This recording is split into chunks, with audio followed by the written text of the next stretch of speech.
እዙ ድምፂ ሓፋሽ ኤርትራ እዩ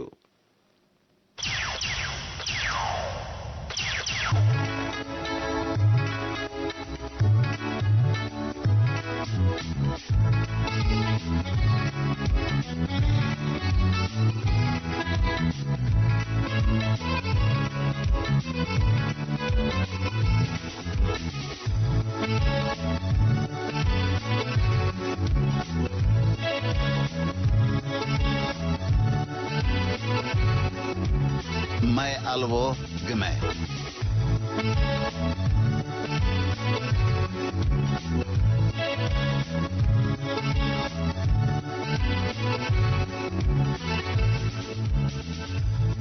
ሰላም ዝኸበርኩም ስማዕትና እንሆ ንሕጂ ፍሉይ መደብ ሒዝናልኩም ቀሪብና ኣለና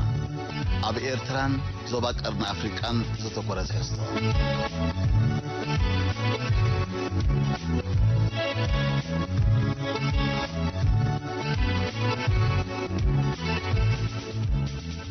ኤርትራ ካብ ኣርባዕታት ዝጀመረን ክሳብ ሕጂ ዝቕፅል ዘሎን ቃልሲ ካብ ምክያድ ዕረፍቲ ኣይረኸበትን ካብ ኣርባዕታት ክሳብ ተስዓታት ኣብ ዝነበረ 50 ዓመታት ንዝኸፈለቶ መስዋዕቲ ዝያዳ ዝድርዖ እቲ ድሕሪ ናጽነት ዝተጓዓዘቶ 30 ዓመታት ዝኽፍላ ዘሎ ረቂቕን ጉሁድን ዋጋ ኣዝዩ ዝኸበደን ዝተሓላለኸን ምዃኑ ጥራይ እዩ ስለምንታይ እዩ ንኤርትራ ክንደይ ዝኣክል ተጻብኦታት ዝበዝሓ ዘሎ እቲ መልሲ ቀሊል እዩ እቲ ንሳ ትርከበሉን ተደኩናትሉ ዘላ ቦታን ዙንኖ ጂኦፖለቲካዊ ስትራቴጂ ገማግም ቀይ ባሕርን መጻበ ባብ ኤልመንደብን ምዃን ድማ ንቐጻልነት ናይ ተጻበ ብሓደ ወገን ንዓቕልን ትዕግስትን መትከልን ተወፋይነትን ኤርትራውያን በትኻልእ ዘመስከረን ዘረጋገፀን ሓቂ እዩ ዝኸበርኩም ስማዕትና ቃልሲ ህዝቢ ኤርትራ ካብተን ካልኦት ሃገራት ዝፈልየውን በይና ኣንጻር ሓያላት መዕለቢ ኣብ ዘይተረኽበሉ ቁርቁስ ተጸምደት ብምዃና ጥራይ እዩ ሕጂ እውን ንታሪክ ህዝቢ ኤርትራ ንድሕሪት ምልስ ኢልና ምስ ንፍትሽ ካብ ምፍራስ ፌደሬሽን ክሳብ ምውዳቕ ስርዓት ሃይለ ስላሴ ካብ ምውዳቕ ስርዓት ሃይለ ስላሴ ክሳብ ምውዳቕ ስርዓት ደርግ ካብ ምውዳቕ ስርዓት ደርግ ክሳብ እዛ ሰዓት እዚኣ ኤርትራ ተካይዱ ዘሎ ቃልሲ ብቐጥታን ብተዘዋዋርን መንገዲ ምስ ርእሰ ሓያላን ምንባሩን ምዃኑን እቲ ተሓልፈሉን ዝሓልፎ ዘላን ታሪክ ዝምስክሮ እዩ ነዚ ሓቂ እዚ ኤርትራውያን ጸሓፍቲ ታሪክ በብእዋኑ ዝመዝገብዎ ገጠምቲ ዝገጠምዎ ደረፍቲ ዝደረፍዎ ህፃናት ዘመርዎ ትሕሶ ቃል በቃል እንተንፍትሾ ኣብ ትርክታ ልቢ ኤርትራውያን ፍልልይ ህርመት ከም ዘይነበረን ከም ዘየለን ዘነጽረልና መርትዖ እዩ ድሕሪ ናጽነት ጃንዳ ወያነ ምስ ኣሜሪካን ሃገራት ምዕራብን ተመሓዚ እዩ ተጓዒዙ ካብ 1997 ክሳብ 2000 ኣብ ልዕሊ ኤርትራ ዘካየዶ ሰለስተ መጠነ ሰፊሕ ወራራት ከም ኣብነት ምስ ንጠቅስ ኣሜሪካን ሃገራት ምዕራብን ውድብ ሕብራት ሃገራት ኮሚሽን ሰብኣዊ መሰላት ውድብ ሕብራት ሃገራት ቤት ምክሪ ጸጥታ ውድብ ሕብራት ሃገራት ፓርላማ ሃገራት ሕብረት ኤውሮጳ ቤት ምክሪ ሃገራት ኤውሮጳ ሕብረት ኣፍሪቃ ኤጋድ ኩለን ትካላት ውድብ ሕብራት ሃገራትን ካልኦትን ብቐጥታ ኣብ ጎኒ ጃንዳ ወያነ ደው ብምባል አንጻር ኤርትራን ዝነበረን አሉታው መርገጺ በተግባር አረጋግጸን እየን ምናልባሽ እታ ሓንቲ ዝተረፈተን ዶብ ኤርትራ ጥሒሰን ሰራዊተን አምሪሐን ኣብ ልዕሊ ኤርትራ ቀጥታ ወታደራዊ ምትእታው ምፍጻም ጥራይ ነይሩ እቲ ካልእ ግን ኩሉ ተፈጺሙ እዩ እዘን ሃገራትን ውድባትን እዚአን ንጃንዳ ወያነ በጽዋር በቁጠባ በዲፕሎማሲ በፖለቲካ በሰብአዊ ረድኤት በስነ አእምራዊ ኩናት በመንገድ መረኸው ብዙሃን በስተሰርሐ ፕሮፓጋንዳ ወድራማ በቀጥታ ከደጋገፋን ከለዋ በአንጻሩ ኣብ ልዕሊ ኤርትራ በብእዋኑ ዘመሓላለፎ ፖለቲካዊ ዲፕሎማሲያዊ ቁጠባዊ ወተሃደራዊ እገዳ ንኤርትራ ንምንብርካኽ እንታይ ውዲት ዘይተፋሕሰን ጉድጓድ ዘይተኳዕተን ምስ ሰብኣዊ መሰላት ብምትእሳር ክንደይ ናይ ፈጠራ ክሲ ዘይተመሃዘ ሃገራት ምስ ኤርትራ ዝኾነ ዓይነት ቁጠባዊ ንግዳዊ ፖለቲካዊ ዲፕሎማሲያዊ ስምምዓት ከይፍጽማ ክንደይ ማሕለኸታት ዘይተዘርግሐ ኤርትራውያን መንእሰያት ሃገሮምን ህዝቦምን ራሕሪሖም ክስደዱ ክንደይ ሜላታት ዘይተጠቐሙ ነቲ ብኩናት ዝሰኣንዎ በመንገድ ስምምዕ አልጀርስ ተመሓላለፈ በኮሚሽን ዶብ ኤርትራን ኢትዮጵያን ዝተወሰነ ዶብ ኤርትራ ብንጹር ዘጋሃደ ብይን بمتأمزازن كم زي تكبر نمقبارن بعبيو دما كم سرز نمقبارو كندي وديت زي تفحسه باي كوينات السلام نيرترا كاب كارتا قرن افريقيا حقيقة اب تحت الجاندا ويانا اتمرحن اتمزازن نمقبارا زكايد وكنتو صعري بخنتو ترابحو اكل تشحن 18 بستقبره حديث من سلام كنت النوتم استرقاقصه انه كاب كل تشحن 18 كساب كل تشحن 23 نيرترا بستفعلالي بسورن حصرن وديت نمبركا استفحستهم كل فصم كسمر لهم اي كالن ابزون امريكا مس جاندا ويانه هاجرات معرات مس جاندا ويانه ودوب حبرات هاجرات مس جاندا ويانه بايت تصتا مس جاندا ويانه بارلمان اوروبا حبرات مس جاندا ويانه بيت مخر حبرات اوروبا مس جاندا ويانه كوميشن سبعو مسلات ودوب حبرات هاجرات مس جاندا ويانه تكال ودوب حبرات هاجرات مس جاندا ويانه بزفتر وحبرات ابزوبا قرنا افريقيا بمنقد جاندا ويانه نسرعات ايثيوبيا دمسيسكا ابتمساسال اوان نمنغستي ايرتران بركيخكا بمنقد جاندا ويانه نجماجم قح بحرن مصاببو باب إلمن دبن تقصاصيركا ابلعلي تشاينا روسيان صبلل نمبال زحاسبون زحلمون كنت خوين مسبننه كاب كل تشحن عسران كساب كل تشحن عسران كلتن دستخايدن كعوتلو استهان طيلو تخطتل كوينات مسبرعانه انه كلهم تم مترز جاندا ويان خوينم صنح حجرات ودبات تكلاتو دو حبرات حجرات استحوسو قعز السلام فدرالن جاندا ويانن نمئمانو كساب زصقم كافصامه نافصامه اب منطار يركبالو زخبركم سمعتنا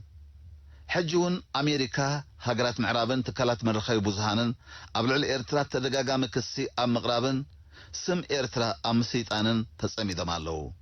اذا 11 عمت 2023 كابت تفلم كساب حج طراي نمصب صابو زصقم كسي بمنقدي ميديان والقسباتن ابلعل ايرترا كماي زنيويو كل جن كمتي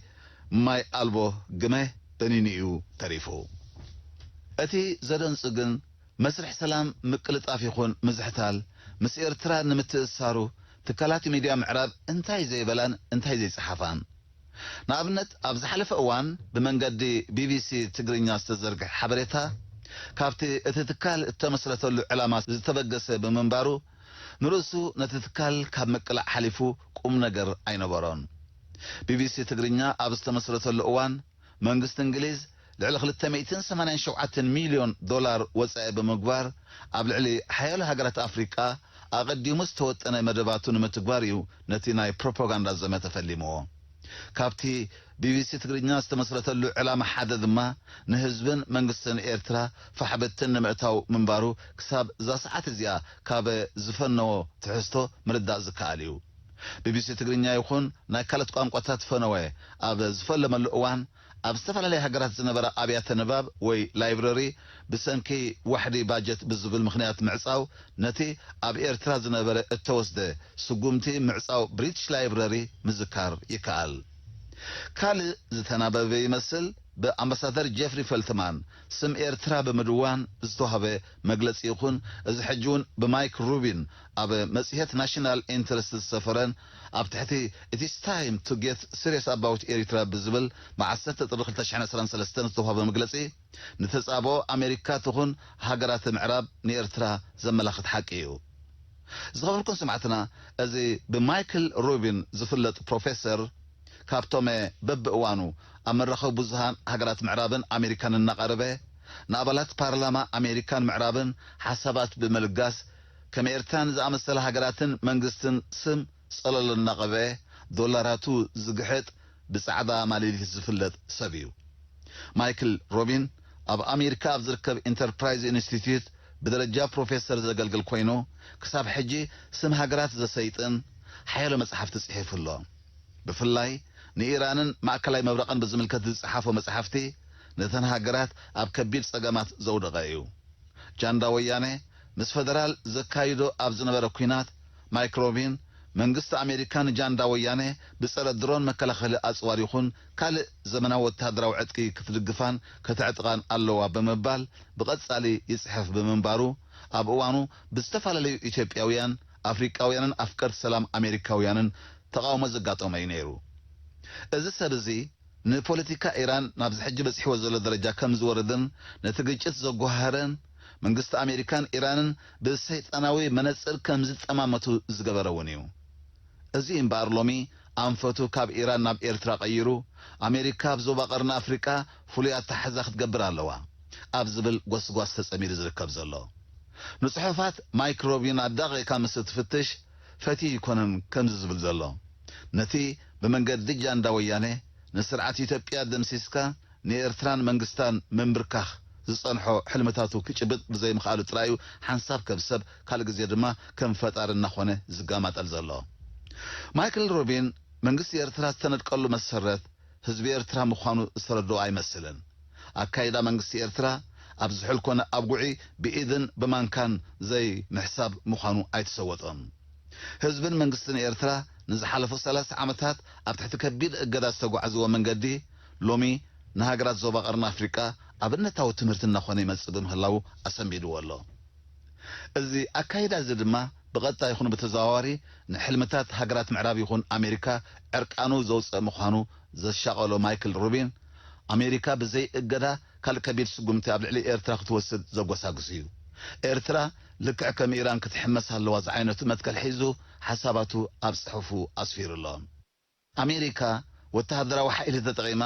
ንዞባ ቀርኒ ኣፍሪቃ ኣብ ትሕቲ ምቁፅጻር ንምእታው ብመንገዲ ወደባት በርበራ ይኹን ካልኦት ናይ ዞባ ቀርኒ ኣፍሪቃ ሃገራት ጂኦግራፊያዊ ምንጭታት ተጠቒማ ድሌታ ኣብ ምርጋጽ ኣብ ዋጋ ዕዳጋ ክትኣቱ የብላን ብምባል ንሓሳባቱ የስብረሉ መንግስቲ ኤርትራ ግን ካብ ኣርባዕታት ጀሚሩ ኤርትራ ዝተጓዓዘትሉ ታሪኻዊ መድረኽ ብዝግባእ እናተንተነ ከከም መድረኹ ኣካይድኡን ኣታሕዙን እናገምገመ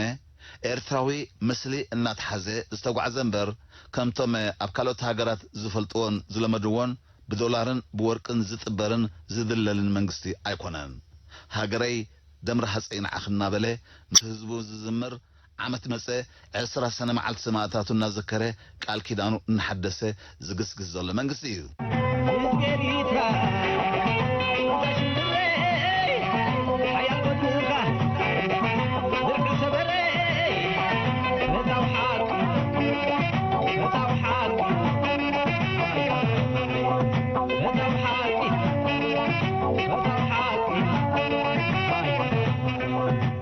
ዝኸበርኩም ስማዕትና ካብዚ ብምቕጻል እስከ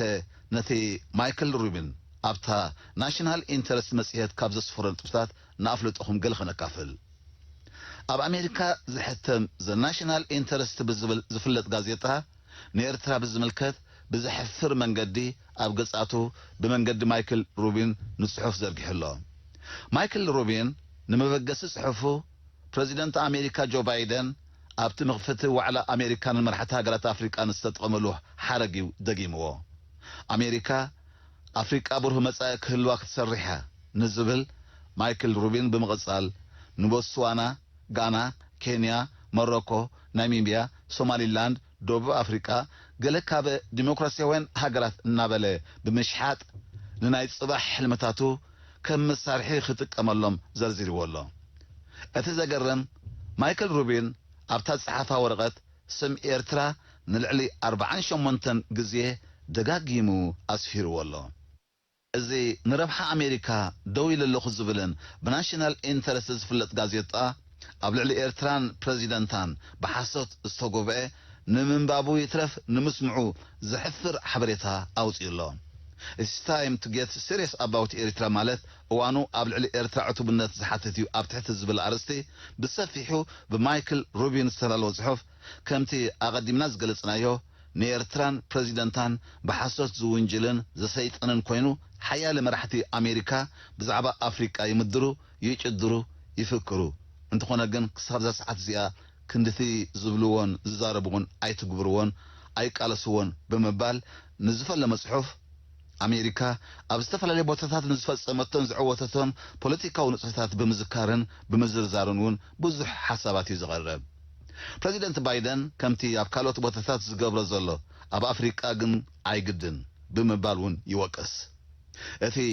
ብርእሲ ጃንዳ ወያነ ዝሓስብ ማይክል ሩቢን መንግስቲ ኤርትራ ንመትከላት መንግስቲ ኣሜሪካ ኣይተንበርከኸን ኣይተገዝአን ብምባል ንዝጨንቆ ሓሳባት ኣብቲ ጽሑፍ ቦታ ሂብዎ ኣሎ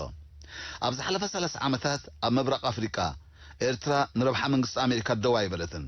ናይ ኣሜሪካ ናይ ጸጥታን ካልእ ትካላትን ኣብ ዝተፈላለዩ እዋናት ኣብ ልዕሊ ኤርትራ ዘበገስዎን ንኤርትራ ንምኽሳስ ይኹን ንምቕጻዕ ተጠቕምሉ ኣካይዳ ፍረ ከም ዘይተረኽበውን ካብ ምዝኻርን ምግላጽን ኣይተቖጠበን። እቲ ጽሑፍ ንኤርትራ ብቐጥታን ብተዘዋዋሪ መንገዲ ብኸመይ ሰላማ ንዝረጎ ዝብል መበገሲ ሓሳባት ከም ዘለዎ ካብ ዘለዓሎምን ዘበገሶምን ሓሳባትን ነጥብታትን ምግምጋም ዝከኣል እዩ። ጸሓፊ ማይክል ሩቢን ልክዕ ከምቶም ካልኦት ብሳምቡእ ጃንዳ ወያነ ዘተንፍሱ ደገፍቲ ወያነ ኣብ ኤርትራ ብኸመይ ዕግርግር ምፍጣር ይከኣል ዝብል ሓሳቡ ዝያዳ ኩሉ ከም ዘተሓሳስቦ ኣብ ጽሑፉ ዝሰፈረ ሓሳባት ምግምጋም ጥራይ ዘይኮነ ነጺልካ ንምውፅእ እውን ኣይከብድን እዩ። ክቡር ፕሬዚደንት ኢሳያስ ንሰላም ዞባ ቀርኒ ኣፍሪካ ካብ መትከላዊ ኣጠማምታ ኤርትራ ተበጊሱ ኣብ ስራሕ ንዘረጋገጹ ሓቂ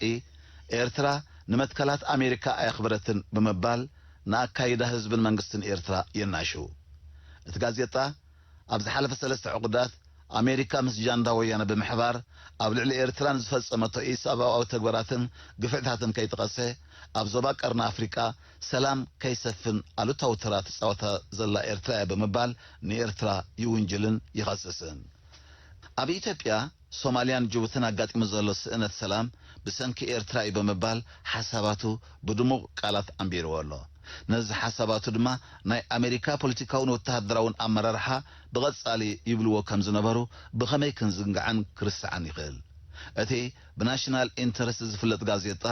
ኣብ ውሽጣዊ ጉዳያት ኤርትራ ጠብሎቕ ብምባል ዘዝመስሎ ኣርእስታት እናበገሰ ንህዝብን መንግስትን ኤርትራ ካብ ምድዋን ድሕር ኣይብልን። ዝሓለፈ ወርሒ ኣብ ኤርትራ ዑደት ዘካየደ ፕሬዚደንት ኬንያ ዊልያም ሩቶ ይኹን ፕሬዚደንት ሶማልያ ሓሰን ሼክ ማሕሙድ ብተደጋጋሚ ኣብ ዝተፈላለየ መድረኻት ካብ ዝሃብዎ ምስክርነት ንመርገጽ ህዝብን መንግስትን ኤርትራ ምዝካር እኹል ይመስለና። እቲ ናይ ናሽናል ኢንተረስት ጸሓፊ ማይክል ሩቢን ነዚ ዓለም ዝፈለጠ ሓቂ ካብ ምዝራጉ ወጻኢ ካልእ ኣማራጺ ኣይተጠቕመን። ኣዳላውቲ ጋዜጣ ኤርትራ ኣብ ሶማል ብሰላምን ብምርጋን ዝፍለጥ መንግስትን ምምስራት ዝወሰደቶ ተበግሶ ይኹን ብዛዕባ እቶም ኣብ ኤርትራ ወተሃደራዊ ስልጠና ዝወስዱ ወተሃደራት ሶማልያ ንዘመዝገቡ ዓወት ቃላት ዝሰኣነሉ ክሳብ ዝመስል ትም ብምባል ኣብ ትዕዝብቲ ኣንበብቲ ምውዳቕ እዩ መሪጹ። ብኣንጻሩ ብዘይካ ምሰይጣንን ምድዋንን ስም ኤርትራ ካልእ ዝወሰደ እወታዊ ኣመራጽታት ኣይነበረን። ቀጺሉ እውን ኣሜሪካ ብድሕሪ ሕጂ ንኤርትራ ብስቕታ ክትሓልፋ ይኹን ክትርያ ፈጺሙ ኣየደልን ኣይግባእን እውን ብምባል ይመክር። ካብ እገዳ ዝሓለፈ ንኣገዳስነት ወተሃደራዊ ስጉምቲ ይመክርን ይላቦን። እተን ምስ ኤርትራ ስጡም ርክብ ዘለዎን ሃገራት ቀርኒ ኣፍሪካ ርከበን ከቋርፃ ኣሜሪካ ብዝለዓለ ክትስርሓሉ ይግባእ ብምባል ይምሕፀን። ጸሓፊ ማይክል ሩቢን ከምቲ ኣቐዲሙ ኣብ ልዕሊ ወተሃደራውን ሃገራዊ ድሕነትን መራሕቲ ኤርትራ ዝተወስደ ስጉምቲ እገዳ ኣብ ልዕሊ ፖለቲካውያን መራሕቲ እውን ክውሰድ እየ ዝኻኽር። ማይክል ሩቢን ኣዝዩ ዝሕፍር ንልኡላውነት ኤርትራን ህዝባን ዝዳፈር ነጥብታት እውን ኣልዒሉ እዩ። ኣሜሪካ ንናታ ድሌታት ዘማልእ ኩርኩር መንግስቲ ኣብ ኤርትራ ከተምጽእ ይግባኣ ይብል። ነዚ ከም ምኽንያት ዘቕርቦ ድማ ኣብ ዞባ ቀርኒ ኣፍሪቃ ፕሬዚደንት ኢሳያስ አፈወርቂ ካብቲ ኣጥሪዎ ዘሎ ተኣማንነትን ተወፋንነትን ከኣልዮ ዝኽእል ወልሓደ ሓይሊ የለን ብምባል ነቲ ሓቂ እናገለጸ ኣሜሪካ ግን ንዓኣ ይጠቕመኒ ዝበለቶ ስልትን ብልሓትን ብምጥቃም ቀጥታዊ ዘይኮነ ተዘዋዋሪ ወተሃደራዊ ስጉምታት ብምውሳድ መንግስቲ ኤርትራ ብምውጋድ ኣብ ምብራቕ ኣፍሪቃ ንዘለዋ ረብሓ ባዕላ ብሓይላ ከተተግብሮን ክትዕቅቦን ኣለዋ ብምባል ይድምድም። ሽዑ ጥራዩ ድማ ንቀይሕ ባሕሪ ባብኤል መንደብ ባሕሪ ሜዲትራንያን ኣብ ቁፅራ ብምእታው ጎብለል ክትከውን እትኽእል ብምባል ይመክር። ብፍላይ ንጸሓፍቲ ኣሜሪካን ሃገራት ምዕራብን ናይ ማሕበራዊ መራኸቢታት ክኢላታትን ብዛዕባ ኤርትራ ዘሎን ዘየለን ሓሳባትን ጥቕንን ክስን ምሰይጣንን ብዝለዓለ ከተግብሩ መዘኻኽሪ ይቐርብ። ንኣብነት ቪኦኤ ትግርኛ ካብዚ ዘለዎን ላዕሊ ኣብ ልዕሊ ኤርትራ ከጎሳጉስ ባጀት ዓቕሚ ሰብ ወስኽ ሰዓታት ፈነወ ክግበረሉ ኣለዎ ብምባል ኣብ ፕሮፓጋንዳዊ ስርሓት ዝያዳ ምስራሕ ከም ዘድሊ የዘኻኽር። ኣሜሪካ ንወደብን መዕርፎ ነፈርትን በርበራ ብዝግባእ ብምጥቃም ንኣገዳስነት ወደብ ዓሰብ ብነበረያ ነበረ ምድምሳስ ይከኣል እዩ ብምባል እውን ይምጉት። ጉዳያት ወፃኢ ኣሜሪካ አንቶኒ ብሊንከን ኣብቲ ኣቐዲሙ ዝተጠቕሰ ሃገራት ምስ ኤርትራ ንዘለወን ዲፕሎማስያዊ ርክባት ከቋርፃ ሓያል ዲፕሎማሲ ስራሕ ከካይድ እውን ይጽውዕ። ዝኽበርኩም ሰማዕትና እዚ ብማይክል ሩቢን ዝቐረበ ጽሑፍ ብዘይካ ጸሓፍን መጽሔትን ካብ ምቕያር ሓሊፉ ولا حنتي حدش حبريتا يكون تحسو يبلون بوغنا كبر بريزيدنت إسياس أفورقي نعمة كلتشحن عسران سلستنا ملكيتو نزوم حلالفو ملأختي هوانا دقيمنا بمنبابنا كنفليكم داركتي الله بيبو الزنا وبلا باصلي ناجي كاندو جغنا نايجي كاندو جغنا وبلا ويتا كله ملا خفتنا وبلا باصلي وبلا مايزوبانا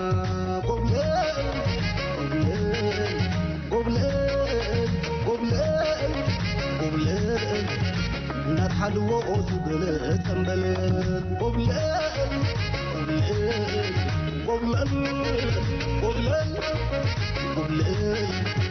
نتحلو وزبلت تنبلين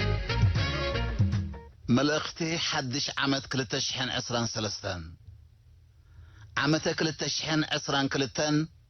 لبدا كوفيد 19 بتزامادي زف زبل الله كنت تبهلت زتفعل لي بحريا وحدقاتات زهاوصة عمت يانيرا زيادة كابل بدان بحريا وحدقاتات نقن قويتوت قزاعتك اكا نزحلق زلو انكو قصراوي عند رأم انفيجن نمنسع زكايدو ناي كنتو هكاناتات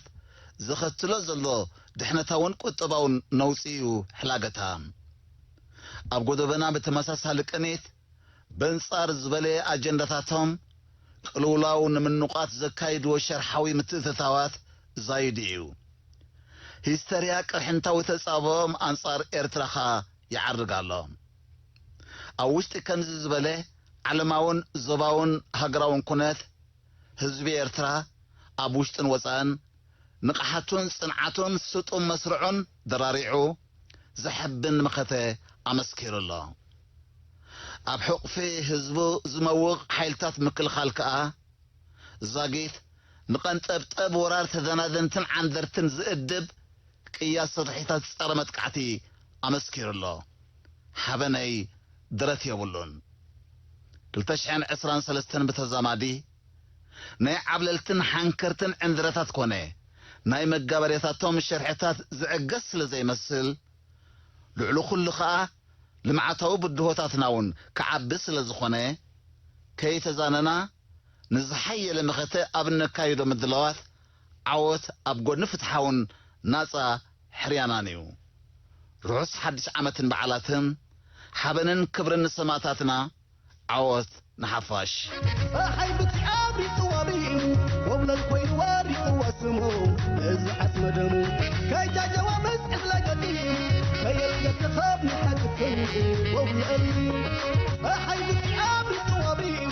وبلا الكوين واري واسمو يبعث مدمو وبلا لا